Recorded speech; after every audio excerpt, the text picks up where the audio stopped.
Hello and welcome to a very special session that we have planned today with luxury and adventure travel expert and Forbes change maker, Janine Cohen.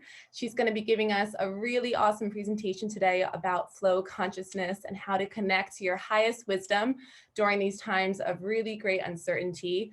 My name is Christina Kuntz, and I am going to be your moderator for today's session. So be sure to engage with me in our chat box and also submit questions in our Q&A box for Janine to answer at the end of her presentation. We're also going to have some polls during her presentation as well, so look out for those. And without further ado, I'm going to leave the floor to the lovely Janine Cohen. Thank you. Hi, Christina. Thank you for that lovely introduction. And I'm really excited to be here for the first ever Rethink Travel Marketing show and conference virtually. So thank you very much for having me. I'm going to go ahead and share my screen here. Okay. Christina, you can see that, right? And the others can? Yes, you're all good. Okay. Okay. So as Christina mentioned, my name is Janine Cohen, and I'm a luxury and adventure travel expert, and I'm also a life coach. So today I'm going to share with you my experience of living in flow from this last year and how you can leverage the power of flow consciousness in business and in life. So I'm in Mexico right now. I've just returned back to Mexico, my new home base, and I want to talk a little bit about the power of magic and manifestation. It was New Year's Eve in 2020 of this year, coming into the new year. And every year I create a vision board with friends in San Francisco. And in this particular year, I found myself in Patagonia, making a vision board on a rainy and cold evening with some of my Argentine friends on the family's compound in the Andean Mountains. And it had been a really difficult year for me. Earlier in the year, I returned from this absolutely epic and long trip to Antarctica, rafting on the Fugulafu, the biggest class 4 river that you can raft in the world, and sailing in Patagonia. And people tend to say that a trip to Antarctica can change your life and actually can flip it upside down, and that it can lead to really quantum change. And that's exactly what happened to me at the bottom of the world. And so I came home from that trip back to California only to separate with my former husband and set forth a number of bold changes in my life. So I stayed in California for a while, doing all the things that you might imagine that a divorcee might do, like crying in the bathtub. And then I dusted myself off and I packed a small duffel bag and I went to South America to live out a dream of mine of living in Patagonia.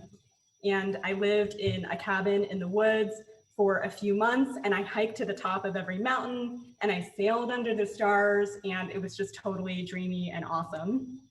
And after being in Patagonia for a few months, my 32-year-old brother suddenly passed away of a heart attack. And that day I climbed to the top of my favorite mountain and overlooked one of Patagonia's most beautiful turquoise lake views to watch these two condors kind of flying in figure eights over the mountain, over the Andean peak. And I screamed and I cried until there was no scream left and there was no cry left in me. And I drove back down on this dusty road to my friend's house, which leads us back to this particular evening on New Year's Eve, where I created this vision board that you're seeing on this slide.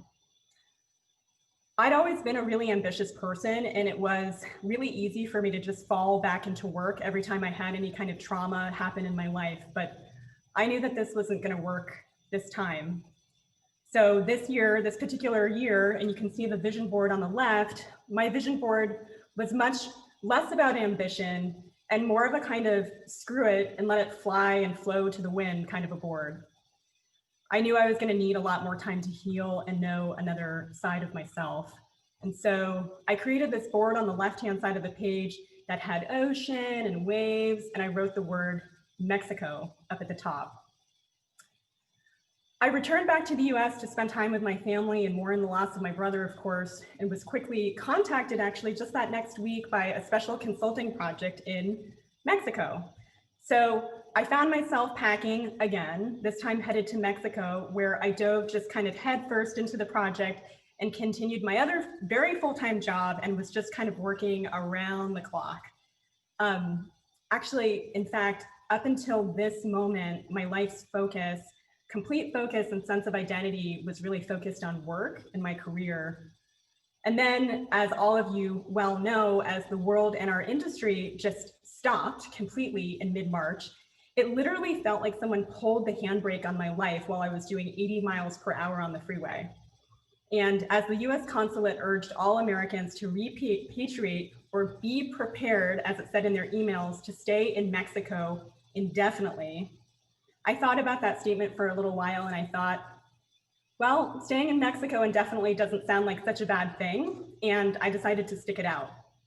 So I rented a house by the sea, and I suddenly found myself living the slow life I'd created in that vision board, finding more peace and happiness than I'd ever experienced in my entire life in the middle of a global pandemic.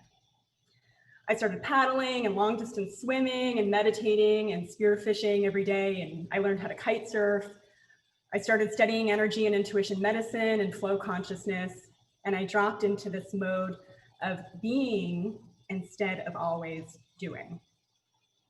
And in the meantime, I began coaching friends in the travel industry and helping them pivot during this pandemic. And I have to say, I think that 2020 was the best year of my life, and everything on that vision board came true. The only thing that I wasn't sure about on that vision board was this woman in the middle of the board who's dressed in all white. I wasn't yet sure who she was. So fast forward a couple of months living in Mexico, I knew I was gonna have to rent out my house in California as I was just paying for the rent and it was sitting empty. But I was so in love with my life in Mexico, I wanted to stay. And I knew I wouldn't be spending much time in the US anymore. So I went down to the beach and I did this kind of a manifestation meditation, which is in the notes that I'm going to give you at the end by Wayne Dyer. And I just sat there on the beach and I sat and I meditated and had a very specific meditation, which was, Spirit, please deliver me the perfect person. Now, what I meant to say was, please deliver me, Spirit, the perfect person to rent my house. But I left off the words house. I just said, Spirit, please deliver me the perfect person. And I sat there and I just repeated that for about an hour.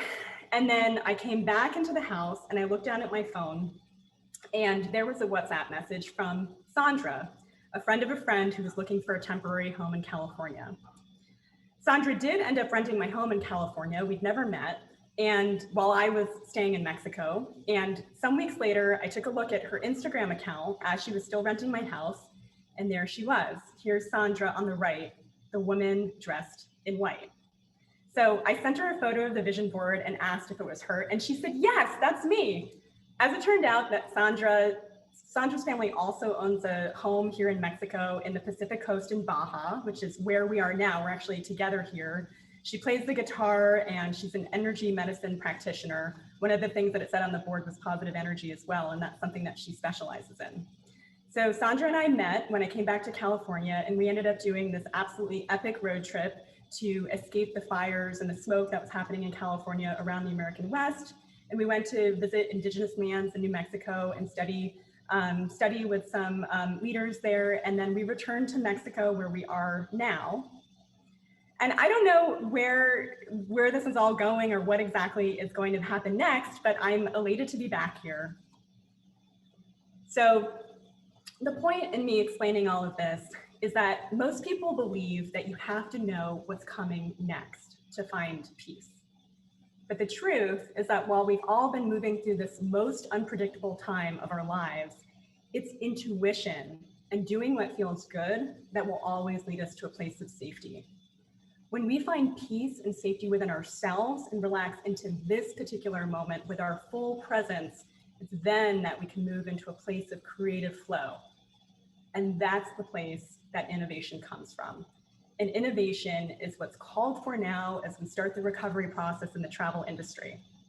So it's about holding the vision, but not holding on to it too tightly and needing to know exactly how it's all going to happen.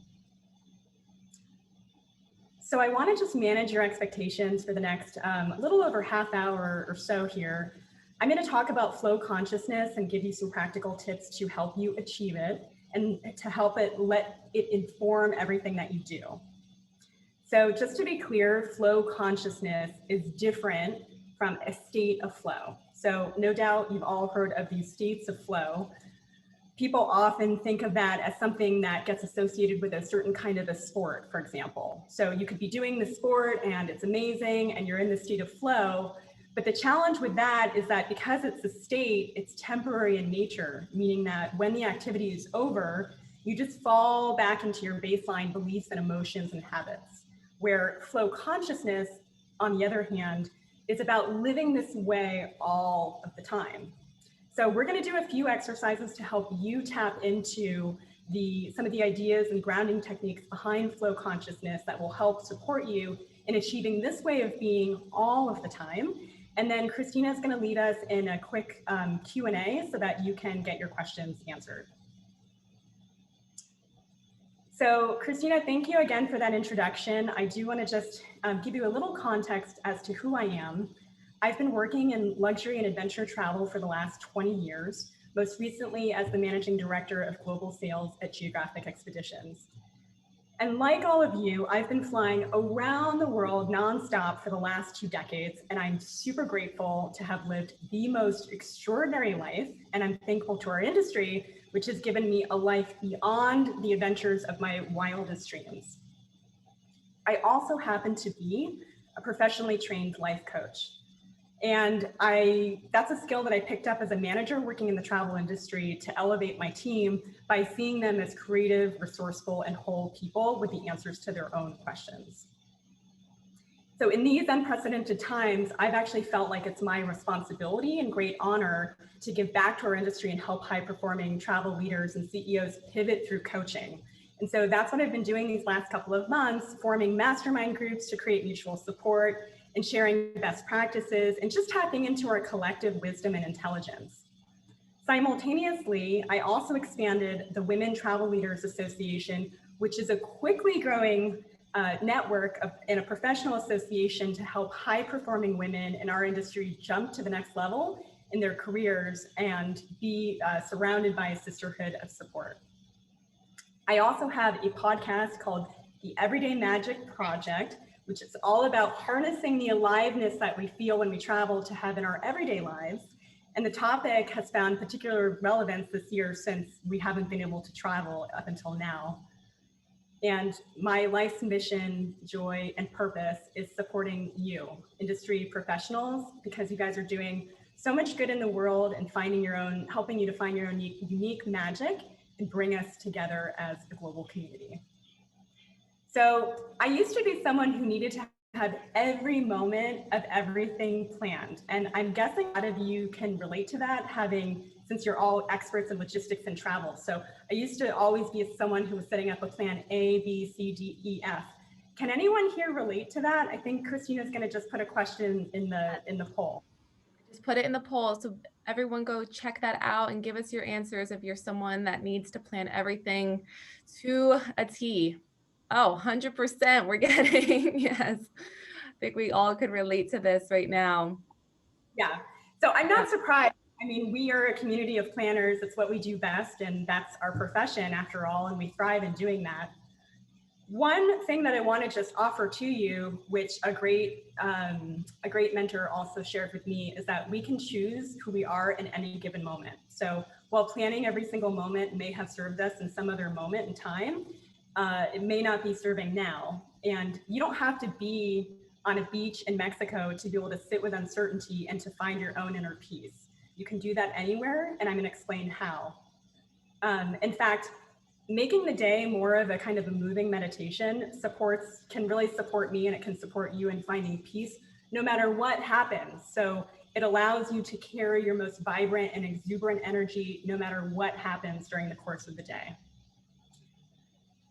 So I want to just also talk about synchronicity here, because I really believe in the power of wild synchronicity. So the last year and a half for me has been this kind of transformative sort of experience in my life ever since I left California, with all of these signs and symbols flying in. And those symbols for me were so strong that I really let them kind of lead my life, as I could no longer ignore them.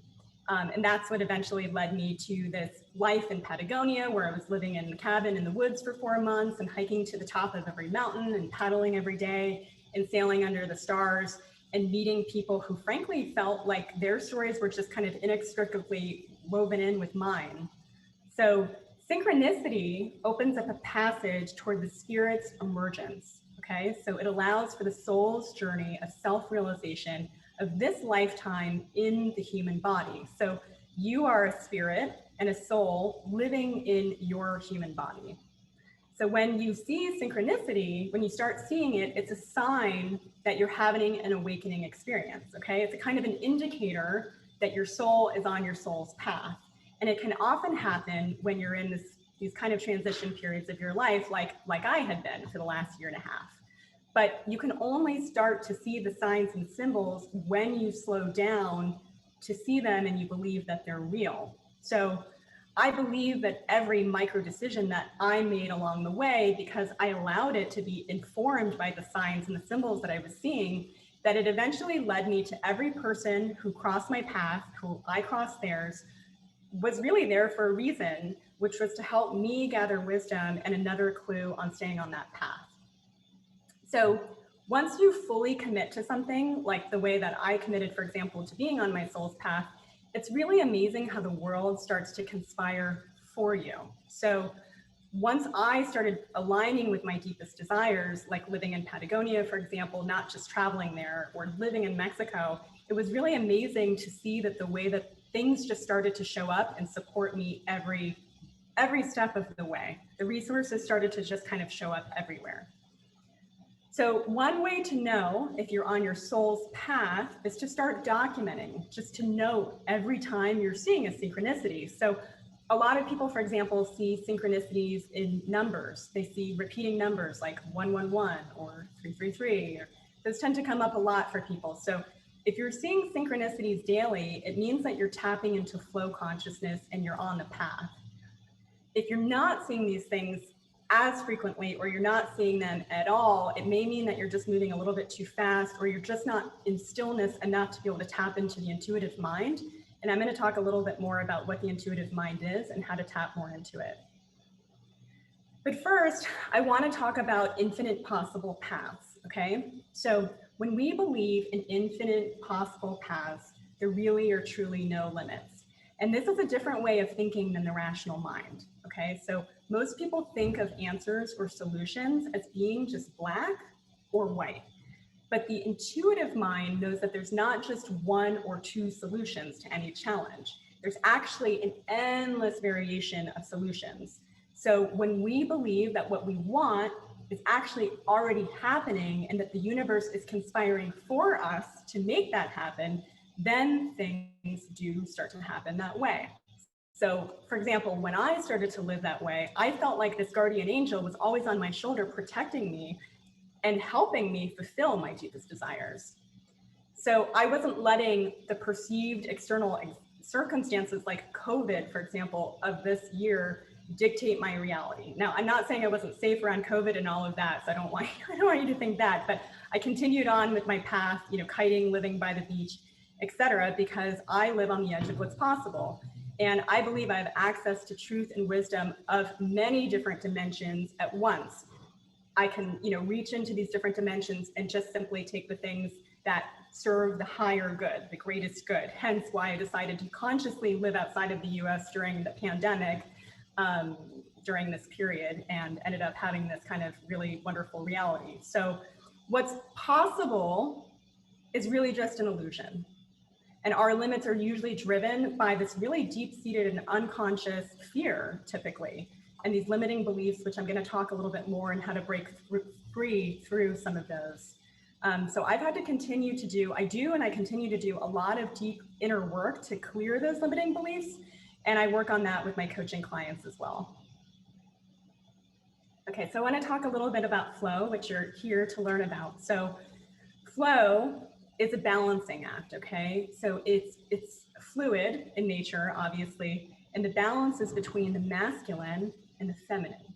So the masculine is all about doing. It's all about conquering. It's about going to the top of the mountain, doing the thing.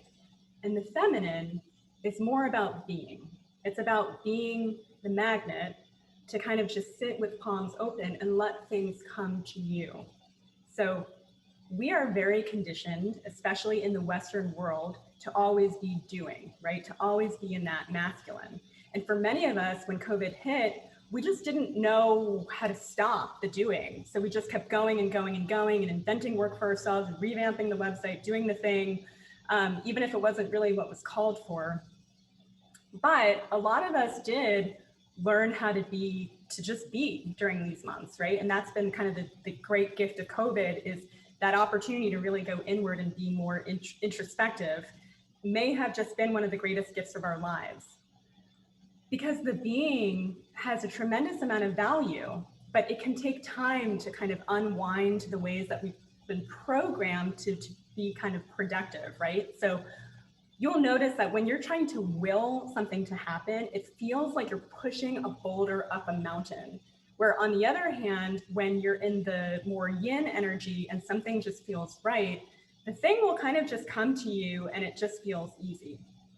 So I'm explaining all of this. I'm not saying flow is really not about ignoring reality, okay? It's actually the opposite. It's about seeing and accepting the reality without any attachment to the past. It's about accepting what is in this moment and then making decisions from a place of that deep knowing, okay? From a place of the intuition on knowing what comes next. So all you need to know is what's the next step. You don't need to know what's my plan A, B, C, D, E, F. That's not what's called for with regards to flow and intuition in general. So I consider everyone on this call, even though we are all super tapped into the rational mind and the logistics, that you are already advanced practitioners of flow, because this year you've been truly tested. You're still in the travel industry. You chose to be in an industry that's not the thing that society has asked you to do, right? You may have had pressure from your family to do something else. So you're an advanced practitioner already. So give yourself some credit, and also to keep the faith in your own abilities and your own inner wisdom, because we are starting to turn a corner. This is going to be behind us completely at some point, and you totally got it. So there's a lot of misconceptions, though, even still in our industry, that it's all about doing all the time. And it's not about being in flow, is not about working harder. Okay. It's not about no pain, no gain. Those are things that have been kind of planted in our minds as being beneficial, but the truth is they're really not. So we're going to do a quick exercise to help you drop in, more. So I'd invite you to just close your eyes for a moment here. You don't need to see the screen for this exercise. And I want to just lead you through a yes and no exercise here to kind of tap into your own intuitive mind. So think about a question that you might have, an inquiry, or something you may be wondering about. Maybe go for something small. Is this the right thing for you? Make it a yes or no question. So is this the right thing for you? And I want you to think about the word yes and how that feels in your body. So just think about the word yes. Think about the energy that's creating in your body. Is it expansive? Is it constrictive? And then think about the word no, okay? What kind of energy is in the word no? What kind of energy is that creating? And now think about that inquiry that you had, that question that you had, is this thing right for me or not? And what's the feeling that you're having when you think about it without rationalizing at all? Is it matching that more yes word energy, or is it matching more that no word energy?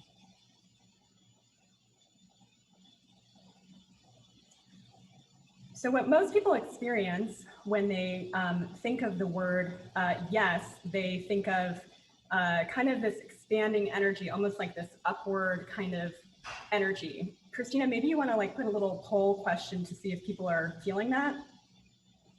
Yes. And then the no for me, and it's a little bit different for everyone, tends to be this kind of downward energy, this kind of lull, or almost like a constriction. Sometimes I tend to feel it in my throat or in my heart. It just doesn't have that expansive feeling.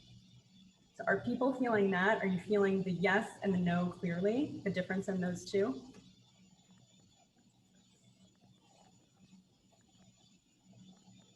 Ask who is feeling what, the yes or the no? What is leading you? Are you feeling the yes and the no, the difference in the energy?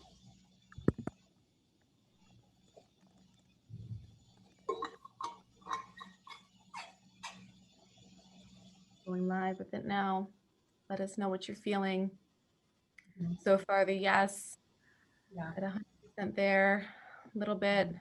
Got one no, a lot of yeses. 93.3% is saying they're feeling more of that yes, which is very interesting. Now we're split 90% to Yeah. 10%.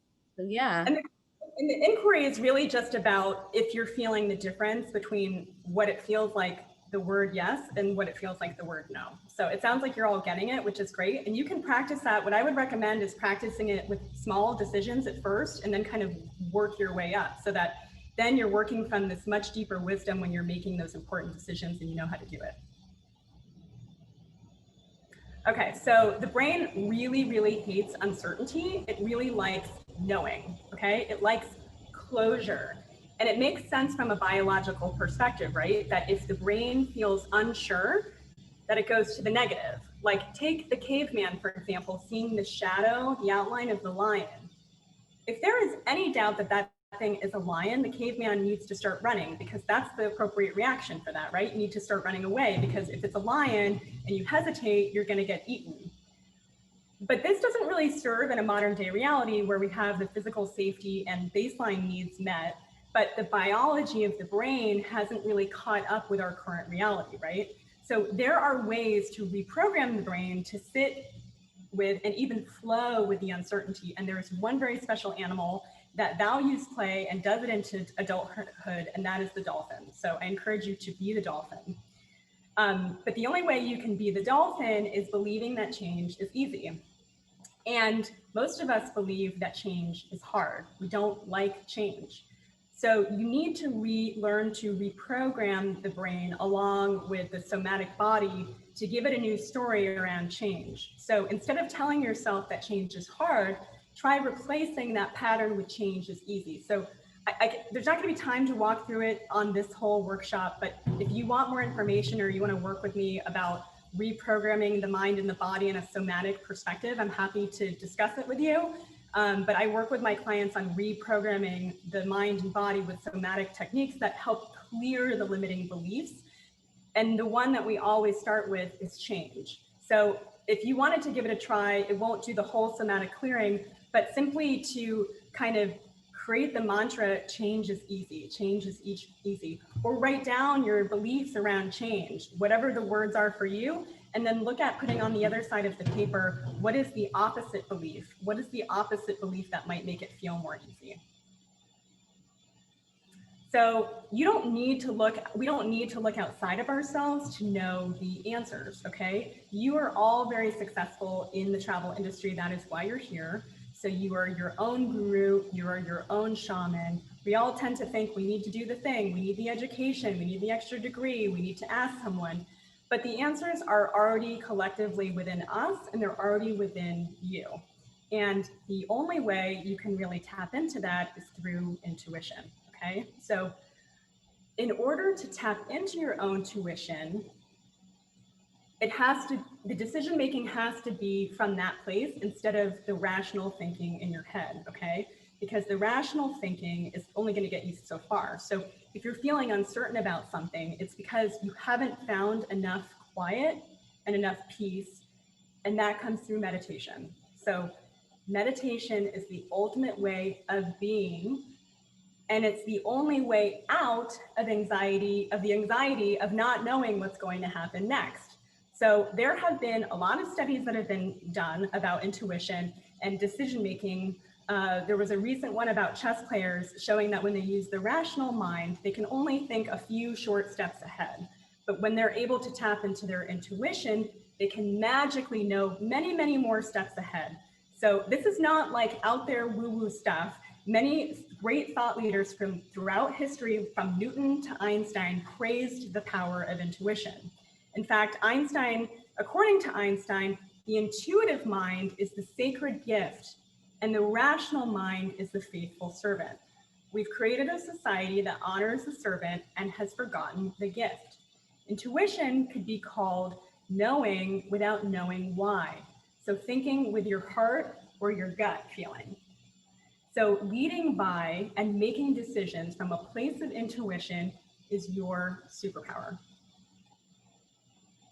Okay, so I want to talk a little bit more about sitting with uncertainty. So if you're, as I mentioned, if you're sitting with uncertainty or you're having a hard time making a decision, it means you're not still enough and you're not grounding enough, okay, to tap into the intuition. So I don't know about you, but for me, I tend to spend way too much time on the maybes, right? The yeses are really clear, the nos are really clear, but a majority of things are a maybe, right? So it's how do you really tap into knowing if that thing is a yes or no, and to kind of short track that process as much as possible. And again, that technique I showed you of the yes and the no is one way to tap into that. Or you could just defer. If it's a maybe and you don't know, the next question would be, well, what would it take to turn it into a yes? And if you can't get there, if there's no question you can answer that would turn it into a hell yes, it's a no. It goes in the no category, or it just goes into a defer. I make that decision later when I'm feeling more tapped in, or when it's more clear, or I just let things kind of happen as they're going to happen and it will get clear eventually. So if you're using the analyzer mind, and the analyzer mind just isn't going to serve you right now, it's not serving us, especially with this level of global uncertainty, because there's no roadmap for this. There are still, we're not out of the woods yet. There's still a lot of unknowns, and there's no way that we can project, even futurists and everything, there's just no way everyone can project out that far. The analyzer mind is not capable of that. But the intuitive mind will always lead you to safety. Okay, so we're going to practice a grounding exercise. And when I say the intuitive mind will always lead you to safety, you can think about animals and how they react when there's a catastrophic natural event like a tsunami or an earthquake, that the animals seem to know, right? And they start taking action before the event even occurs. They run to the hills. If there's a tsunami, they do the thing. So this is going to help you tap into that deep knowing of what's happening in your energetic field as well. So again, I'd invite you to close your eyes and take a couple of just deep breaths. And feel the weight of gravity and your energy, and bring it low to the ground. Then you can imagine, and the first image that comes to mind is the one that's right for you, something that's connecting the base of your spine with the center of the earth. So for me, it's a great redwood tree. And I'm using that redwood tree, the roots of the redwood tree, to ground my body to the center of the earth. And then I'm bringing up the low frequency and calming earth energy up through my feet. You do want to make sure your feet are on the ground for this if you're sitting in a chair. So bringing it up through the feet, through the hips, up through the spine, through each vertebra of the spine, up through the crown chakra. You want to let just about 20% out, and don't let all of it out. And then think about what is your life force energy, and let an image come to mind. Don't think about it too much. The first image is the one that is your life force energy. And then send that life force energy back down the spine, slowly back down into the earth. And do that a few times and just let your body feel heavy, the heaviness of your self and of the gravity of this planet. So in with the grounding earth energy, let that go through your whole body, up through the crown of the head, 20% out. And then your life force energy going down, back, down into the ground.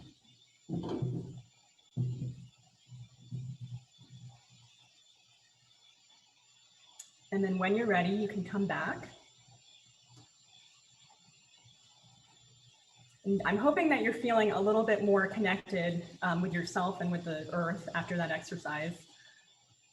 And we're going to go from that grounding energy to talking, we're going to flip it and talk about your highest excitement. So if you're a typical entrepreneur or professional in the travel industry, I imagine you have a lot of irons in the fire. And when you have a lot of irons in the fire, sometimes it can be challenging to know what to do next. And doing so when you don't know what to do next, what I would ask is that you do what feels like it's in your highest excitement. So that can change from day to day, but it's always a good idea to follow your highest excitement when you're trying to make that decision. And then just to let go of the past, of whatever may have happened in the past. So we're often hanging on to the past and we can't move on, which causes pain. That's the root of all suffering, right?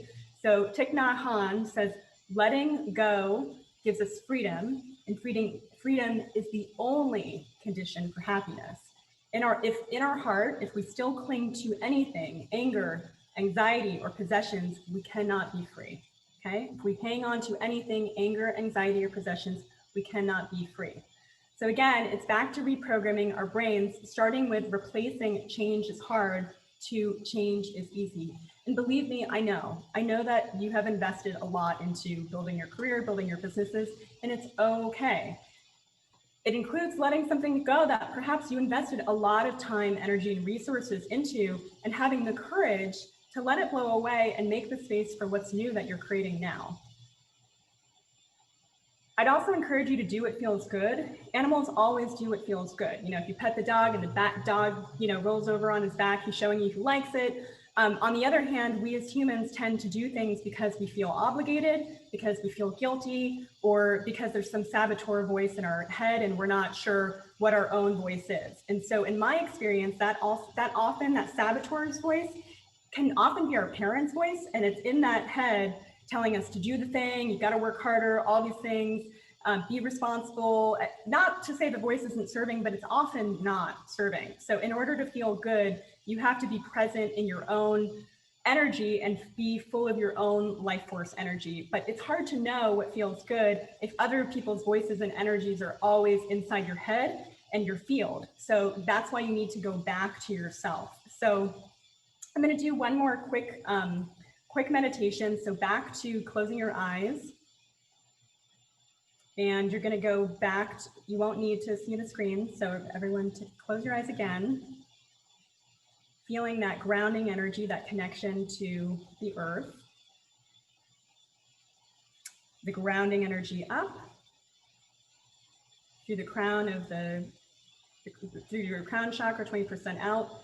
And then your life force energy now comes down, but let it go out and fill your energetic space, okay? So your energetic space, you have like an egg almost around you that is kind of protecting you. That's where your biomagnetic field is. And so when you breathe out, imagine filling yourself up with yourself, okay? With your signature life force energy. So you're filling yourself with yourself. So the earth energy comes up, a little bit out through the crown chakra, and then your life force energy is coming down, but it's also filling your space. You can try that a few more times, grounding earth energy coming up, life force energy going out, and filling your egg-like shape around you, your bubble.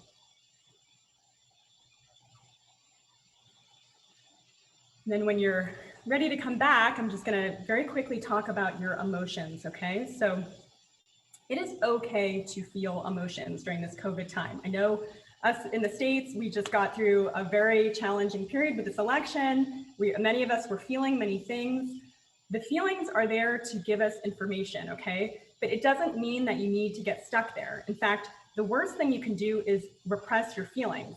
Expression is one step in the right direction. Healthy expression comes through art, through dance, music, etc. Unhealthy expression comes through anger, through rage. But that expression is great. Like I said, it's a step in the right direction, but it's only turning the fire down. It's not extinguishing it. So in order to extinguish it, you have to get to the root cause. And it's only then when you can get to the root cause that you can release the emotion entirely so it doesn't return. So a lot of us are conditioned to not cry. We're constantly pressing the things down. And so when you're doing that exercise, again, that kind of grounding exercise, you want to imagine the one that I walked you through where you're bringing the earth energy up, when you're sending your own life force energy down, to really imagine any excess emotions or any negative emotions that you may have of literally just letting that go back down into the earth and let it become compost. The Mother Earth knows what to do that. So to bring the earth energy up, life force energy comes down, and any emotions, any excess emotions come down and get sent right back into the earth. So I'd encourage you to try that on your own. I do it several times per day, and it's a good exercise to get into. So just talking quickly about the energetic body. So when you go through big changes, the body needs to catch up with the mind. In our culture, we don't value rest in the way that we value what we think is productive. But remember that with big transformation comes really big shifts in energy, which can lead to feelings of exhaustion, right? And then the other thing is when other people's energies are in our own energetic field, that can also lead to exhaustion, fatigue, and even health problems. So it's a really important thing to be able to have an understanding of the concept I'm telling you, especially as someone who's working in travel, because there's a lot of anxiety that people are going to be having right now when they're asking you about, is it safe for me to travel? But they have all kinds of anxiety happening in their lives. And so you don't want to have their energy intermingling with your energy. So you need to be able to know how to protect your own energy. The other thing I'm going to say is that we all have different rhythms in cycles of the earth, and this is not just for women, okay? So men who are watching this too, you may also find that the moon informs your energy and that they start to ebb and flow together. Because when you start meditating regularly, and I do it every evening and every morning, you'll start to become aware of your own energy more and see yourself as more of a sensitive being. And then it's a good time to start paying attention how your energy and your mood is affected to the moon. So from a practical standpoint, I even put on my calendar, my business calendar, when is the full moon and when is the new moon? And I plan less meetings for the new moon. And in the full moon, I can be overly confident. So I try to avoid making any big decisions. The other thing that I'm going to mention about your energetic body is the obvious one, but you should be treating your body like a finely tuned instrument all the time, but especially in the times of COVID. So eating well, exercising, sleeping, these things are more essential than ever, because in order for your emotions to work correctly, your body has to be fed and you have to be in your optimum state. So your number one job right now is staying healthy, physically, emotionally, spiritually. Okay, so what do you believe? And we just have a couple more slides and then we'll have time we should have a couple minutes left for the Q&A. So what do you believe? Same experience happening here. People on the left are believing that they're gonna fall out of this raft. Everyone stops paddling, they're freaking out, and the raft is probably gonna flip. Photo on the right, they believe that this is super fun. They keep paddling, they keep going, they make it through the rapid. So it's all connected, right? So your beliefs inform your emotions inform your actions, and your actions lead to your reality. So that includes the script on what you're telling yourself. So the back to change is easy, change is hard or change is easy. Because you cannot be in the place of fear and scarcity and also be holding innovation at the same time. It's almost impossible. So I recommend that you choose to believe that everything is happening for a reason and it's conspiring in your favor. It's just more fun that way. Okay, so I want to just share a little of my own story with you. This is kind of coming to a close to it with the presentation. So I just moved back to Mexico. This was my last night in California in my magic van. This is my meditation sanctuary that I set up there. And I was packing like all night, getting ready for my trip. And I went to the roof of the van. I drove up into the hills to see the last sunset. And there was supposed to be this big blue, super powerful Scorpio moon that would be rising that night. But I watched the sunset and I was getting impatient. I'm a Scorpio and my birthday's coming up this week. And I couldn't wait for the Scorpio moon because I wanted to get back down to my house in order to be able to pack all the things because I was leaving early in the morning. And I went to start the engine. After watching the sunset, I was in the pitch black dark up there in the hills and the engine wouldn't start. And I called the tow truck company and they said it was going to take a couple of hours for them to come up to help me. And I was just totally freaking out. And then I thought, okay, everything happens for a reason. And I went back onto the roof of the van and I ended up seeing that. I was forced to see that big blue Scorpio moon rising. And all of a sudden the coyotes started absolutely like, woo, like just howling in the canyon. And I got back on the roof and I was howling back at them. And it was like the most magical night I've ever had. And then the tow truck driver came just a half an hour later and he opened the hood of the car and he said, oh, your battery is just a little bit loose. And he literally poked it with his finger and the car started. So, you know, again, I mean, I could have totally gone off the rails on that one and freaked out, or just believe, you know, this is all happening for a reason and this is all fun and I'm going to just roll with it. And it's just kind of a better way to be. So just as a quick recap in terms of the power of the grounding, you can do the grounding exercise to gain safety and security and find your own home within yourself every single day. So I like to start and end my day with grounding. You can actually do it multiple times a day, and I do. I know that when you're moving around a lot, for people who work in travel, maybe it feels like you're always on the go and you're always running. I don't know where we're running from, that's a whole nother question, but this is a really great practice to always come back to. It's always also a really great way to acclimatize in a new time zone or new environment, especially if you can get into nature and be with the local kind of tree there. And it also works as a way to release your emotions and send them back into the earth and to connect with your divine intelligence of intuition.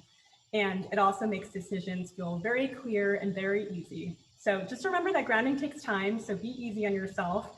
It does require some attention every single day. And welcome home to your body and the planet Earth. So I just wanted to give you like a quick recap of some things that you can actually do to start living in flow consciousness. So track your energy around the month and the time of day. You can either just note it or you can write it down. You may even want to create a calendar based on your energy and leave space in the day for down periods. You know, for example, if you get tired at 3 o'clock every day, you may want to schedule a nap into your day, and like that's totally legitimate to do.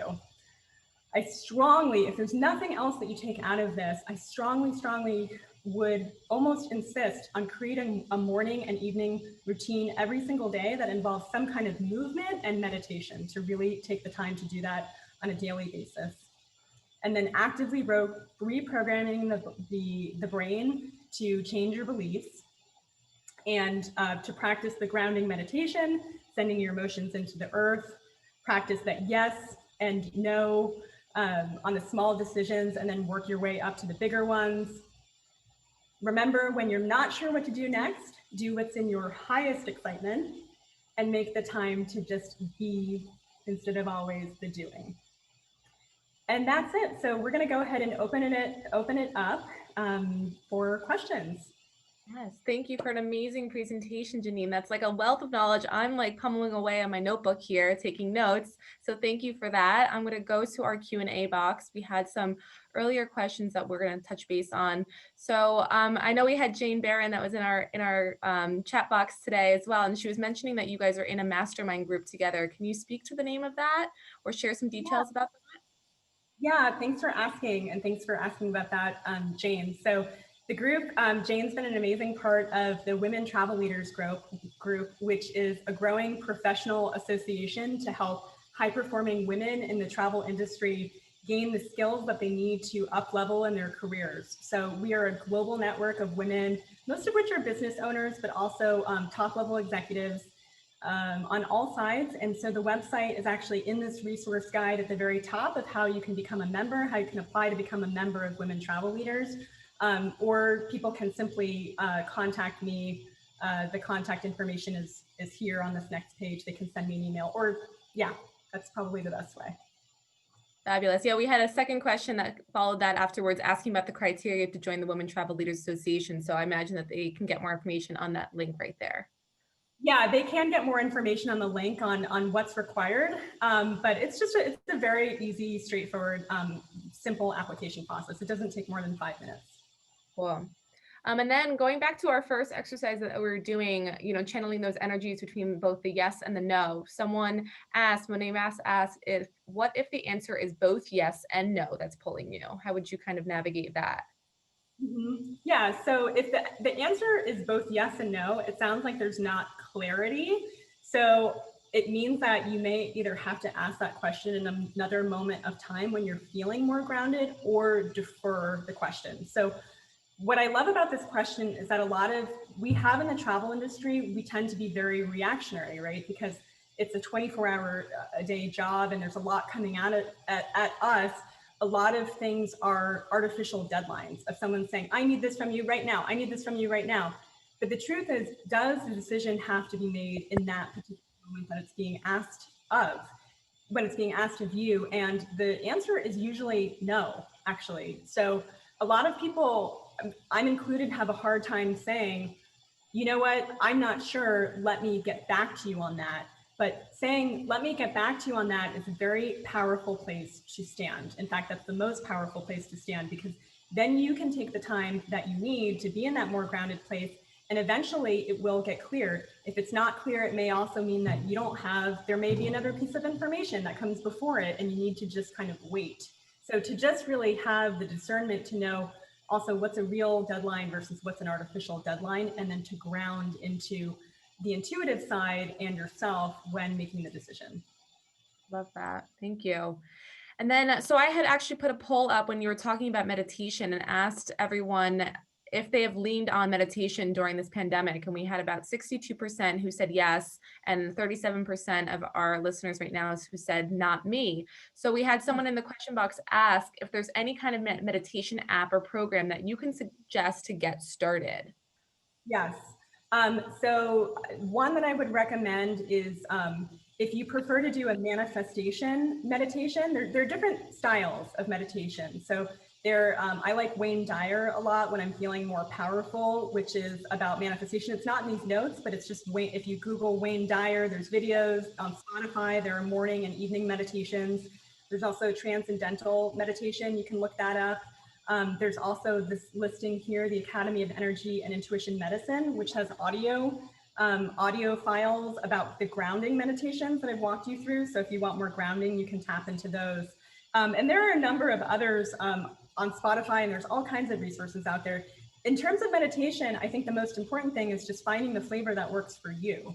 The other thing I want to note about grounding just in general and meditation is that, yes, meditation can be seated, but it doesn't have to be. So there's also a kind of moving meditation. So I often, when I'm running, sometimes if I'm on the beach, my eyes are closed and I'm practicing the grounding, pulling the earth energy up. There's actually chakras in our feet as well. So I focus on opening the chakras in my feet and pulling the grounding energy of the earth up. And it's actually super energizing. In fact, I went from running no more than 30 seconds before the global pandemic hit to now I can run for hours. So paddling, swimming, running on a trail, ideally, these are all really other wonderful ways of grounding and connecting with the earth's energy. Love that. Non-traditional meditation is so important.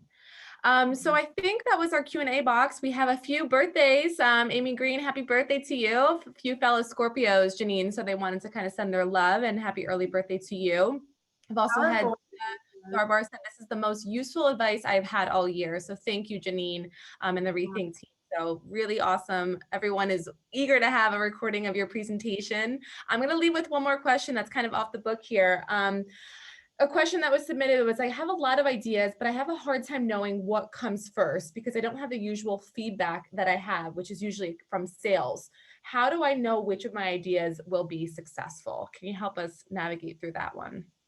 Yeah, that's a really great question. So so a friend of mine, Scott Eddy, many of you may know him. I think he said it best when he said you have to line up the shots. So you don't know which of the shots is going to land, but just, line up the ones that you want to line up, and then you'll have to see which ones land. The second thing is market research, which can be done either by surveys or calling people and just asking them, what the thing is that will most cater to them. And then third, the thing that I answered before is doing the most exciting thing first. So if you don't know if it's going to work or not, does it make you happy to do the thing? I mean, what about the journey of creating what it is that you're going to actually do? So I think that many of us turn to safety and security in terms of the thing that we're going to do next. And we're almost trying to reverse engineer what we think is wanted. That's the thing that we're going to create. But if you lead with your own unique magic and you do the thing that's the most exciting thing for you, you're going to have that law of attraction, and the perfect client is going to come in and they're just going to be attracted right to that because it's your unique signature. And that's when I say you don't need to know why you're doing the things that you do. When you look backwards in time and you see that you pursued all of the things that truly bring you joy, It will create a kaleidoscope and a unique pattern that is you and only you. And then that's when you can come from the real place of deep authenticity and something that's truly unique and creative and different that attracts the perfect client. Amazing. Thank you so much, Janine. I think that about wraps our presentation. So if anyone has any other questions, send it to our team. We'll make sure that they get answered by Janine in some way. So thank you so much for that wealth of knowledge and those techniques that we can use throughout this pandemic and well beyond. So thank you all for being here. And that's all. Bye, Janine. Thanks for having me, Jane. Thanks. And thank you, Christina, for moderating. It was wonderful and lovely to be here with you. Thank you so much. Bye, guys.